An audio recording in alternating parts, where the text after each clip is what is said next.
പിന്നെ നല്ലൊരു ഫയർഫോഴ്സിലെ ഉദ്യോഗസ്ഥയും കൂടെ ഞാൻ നിനക്ക് ഈ ഫയർഫോഴ്സിലെ ഉദ്യോഗം കിട്ടി എന്ന് കിട്ടിയത് എടി അന്തസ്സുള്ള ജോലി എനിക്കും ഉണ്ട്. ഞാൻ വാട്ടർ അതോറിറ്റി ജോലി ചെയ്യുന്ന ഒരുത്തരാണ്. കിലോമീറ്ററുകളോളം പോകുന്ന പൈപ്പിലൂടെ വെള്ളം സപ്ലൈ ചെയ്യുന്നുണ്ട്. ആൾക്കാർ എനിക്ക് പേരെന്തെന്നറിയാമോ?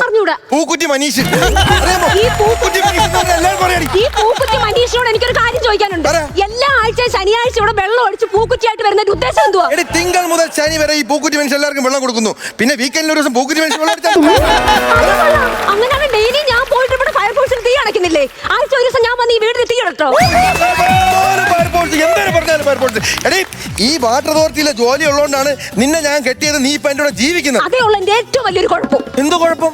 എടീ വഴിയിൽ വെള്ളം അടിച്ച് ബോധമില്ലാതെ ദിക്കറിയാതെ നിക്കറിട്ടിരുന്ന നിന്റെ അച്ഛനെ തട്ടി തോളിയിട്ട് നിന്റെ വീട്ടിൽ കൊണ്ടുവന്ന് ഞാനാണ്. അപ്പോഴല്ലേ ഞാൻ നിന്നെ കണ്ടത്. അന്ന് നിന്റെ അച്ഛൻ്റെ ചെവി പറഞ്ഞൊരു കാര്യമുണ്ട്. അടിച്ചു പിറ്റാൻ നിൽക്കണം എന്റെ വീട്ടിൽ കൊണ്ടുവന്നതിന് ശിക്ഷ നീ അനുഭവിക്കുന്നു. ആ ശിക്ഷയാണ് നീ എന്ന് ഞാൻ പിന്നീടാണ്